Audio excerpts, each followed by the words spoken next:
Breaking news చూస్తున్నాం. గుంటూరు జిల్లాలో పలు చోట్ల ఈవీఎంలు మొరాయిస్తున్నాయి. ఈవీఎంలు మొరాయిస్తుండటంతో ఓటర్లు వెనుదిరుగుతున్నారు. సామాన్యులు ఎన్నికల అధికారులపై ఆగ్రహం వ్యక్తం చేస్తున్నారు. ఈ ఉదయం నుంచే చాలా ప్రాంతాల్లో ఈవీఎంలు మొరాయించడం జరిగింది. అయితే కొన్ని చోట్ల అధికారులు ప్రత్యామ్నాయ ఏర్పాట్లు చేశారు.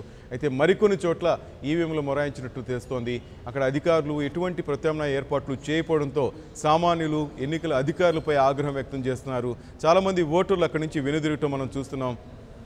గుంటూరు జిల్లాలోని పలు చోట్ల ఈ ప్రక్రియ కొనసాగుతుంది. ఈవీఎంలు మొరాయించడంతో చాలామంది ఓటు వేయడానికి వచ్చి పోలింగ్ బూత్కు వచ్చిన ఓటర్లంతా వెనుదిరగడం జరుగుతోంది.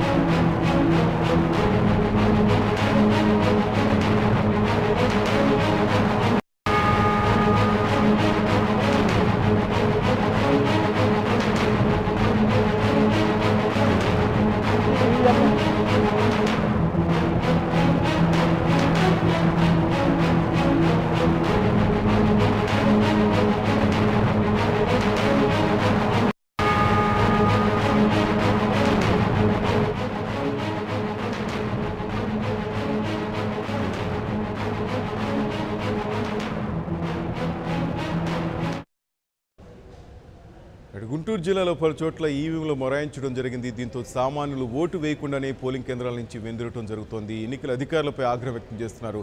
మన అప్డేట్స్ మా రిపోర్టర్ శ్రీనివాస్ నాయుడు తెలుసుకుందాం. శ్రీనివాస్, చెప్పండి, దాదాపు పోలింగ్ ప్రక్రియ ప్రారంభమై 4 గంటలు కావస్తుంది. ఎందుకని ఈవీఎంలకు సంబంధించి ప్రత్యామ్నాయ ఏర్పాట్లు చేయటం లేదు అధికారులు? ముఖ్యంగా ఏ ప్రాంతాల్లో ఇలాంటి సమస్య తలెత్తింది?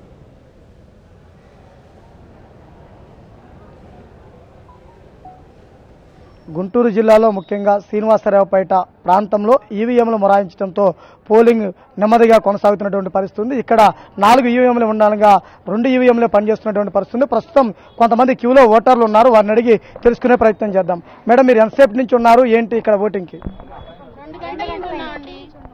2 గంటల నుంచి ఉన్నాము. ఇప్పుడు దాకా ఇప్పుడే కదిలింది 10 నిమిషాలు అవుతుంది కదిలి. కొన్ని ఏరియాలో అసలు కదలేదు. వాళ్ళు వెనకెళ్ళిపోయారు, సిద్ధార్థాలు వెనకెళ్ళిపోయారు, ముస్లిం స్కూల్లో నుంచి వెనకెళ్ళిపోయారు. లైనే లేదు. ఇక్కడ అధికారులు ఏమైనా పట్టించుకున్నారా లేదా? ఎవరు పట్టించుకోలేదు, ఇప్పటి వరకు ఎవరు పట్టించుకోలేదయ్యా. ఇంతవరకు కనీసం శ్రీనివాసరావుపేట ఏరియాలో ఈ ఒక్క ఈవీఎం తప్పితే ఇంకెక్కడా పనిచేయట్లేదు. సంపదనగర్ సెంటర్లో కూడా ఒక్కటి శిశు మందిర్ తప్పితే ఏది పనిచేయట్లేదు. కనీసం వాటర్ ఫెసిలిటీస్ లేవు, ఏమీ లేవు. అది ఇంతవరకు మొత్తం వెనక్కి వెళ్ళిపోయారయ్యా. ఎండల్లో నుంచో లేకపోయారు, వెళ్ళిపోయారు. ముస్లిం స్కూలు, సిద్ధార్థ స్కూలు, సుజాత ఒక్కటే 2 గంటల నుంచి ఒక్క పని చేస్తుంది. ఇప్పుడు 2 గంటలు అయింది మేము వచ్చి, ఇంతవరకు వెయిట్ చేయడానికి వెళ్ళలేకపోయాం, ఎండల్లో నుంచోలేకపోతున్నాం. అది ఇక్కడ చూస్తే శ్రీనివాసరావుపేటలో ఈవీఎంలు మొరాయించడంతో ఇబ్బందులు పడుతున్నామని ఓటర్లు కూడా చెబుతున్నారు. మీరు ఓటు వేశారా? ఓటు పరిస్థితి ఏంటండి? నేను ఓటు వేశానండి. ఇప్పుడు నేను ఈ శ్రీనివాసరావుపేట, సంపద నగరు, నల్ల చెరువు లోన ఇక్కడ 2-3 బూతులు ఉన్నాయండి. అందరూ చూసండి, చాలా స్వచ్ఛందంగా మహిళలు, యువకులు చాలా ఉత్సాహంగా వేస్తున్నారండి. మంచివాడికి వండుకోవాలని, మంచివాడిని గెలుకోవాలని అందరూ చాలా ఉత్సాహంగా ఉన్నారు. ఇవన్నీ చూస్తే మాత్రం ఈ ఏరియాలో ఇంతకుముందు ఎప్పుడు కూడా జరగలేదని ఓటింగ్ చాలా పెద్ద ఎత్తున వస్తున్నారు. మరి ముఖ్యంగా మహిళలు, యువకులు, చదువుకున్న వాళ్ళు అందరూ వస్తున్నారండి. ఓటింగ్ చాలా బాగా జరుగుతుంది. చాలా మంచివాడిని మంచిగా ఎన్నుకుంటారని మాత్రం మాకు చాలా విశ్వాసం ఉందండి. ఇక్కడ చూస్తే ఈవీఎంలు మొరాయించడం వల్ల ఇబ్బందులు పడుతున్నాము. ఉదయం నుంచి క్యూ లైన్లో నిలబడినా కానీ అధికారులు కొన్ని ఈవీఎంల సమస్య ఉండడంతో ఆ సమస్య వల్ల తాము ఇబ్బంది పడుతున్నామని చెబుతున్నటువంటి పరిస్థితి ఉంది. మహిళలు, పురుషులు సపరేట్ క్యూ లైన్లో ఏర్పాటు చేయడం జరిగింది. ఏమంటే ఎంతసేపు నుంచి ఉన్నారు? మీ ఓటింగ్ ఏమంటున్నారు అధికారులు? 1 గంట నుంచి ఉన్నామండి. ఇక్కడ 1 గంటన్నర అయిందండి వచ్చి. అధికారులు అయితే ఇప్పటికి వచ్చి వెళ్ళిపోతున్నారు, అడుగుతున్నారు, వెళ్తున్నారు, కానీ వాటర్ సప్లై కానీ ఏది కూడా పట్టించుకోవట్లేదు. మేమైతే రిపోర్ట్ ఇవ్వడం జరుగుతుంది. అక్కడ శ్రీనివాసరావుపేటలో వచ్చేసరికి ఒక్క పోలింగ్ బూతే పనిచేస్తుంది, ఎక్కడ కూడా ఈవీఎంలు పనిచేయట్లేదు. పట్టించుకునే నాదుడు కూడా ఆగపడతలేదు. అది పరిస్థితి ఇక్కడ శ్రీనివాసరావుపేట పరిస్థితి.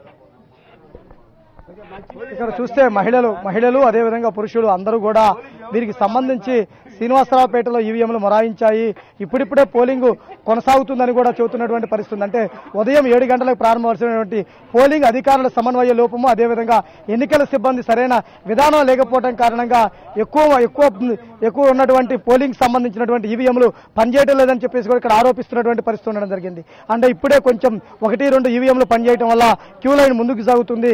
గంటన్నర పైగా మేము క్యూ లైన్ లో ఉన్నామని చెప్పేసినటువంటి పరిస్థితి కూడా ఉండటం జరుగుతుంది. అంటే మహిళలు, పురుషులు బారికేడ్లు ఏర్పాటు చేసి వారికి సంబంధించినటువంటి క్యూ లైన్లు సిద్ధం చేశారు. ఈ ప్రాంతం మీద ఎన్నికల అధికారులు అదేవిధంగా స్థానిక రిటర్నింగ్ అధికారులు కూడా దృష్టి కేంద్రీకరించి వారికి సంబంధించినటువంటి ఓటు వినియోగించుకోవడానికి స్పష్టమైన అవకాశం కల్పించాలని కూడా కోరుతున్నారు. మేడం, మీరు ఎంతసేపు నుంచి ఉన్నారు ఏంటి ఇక్కడ?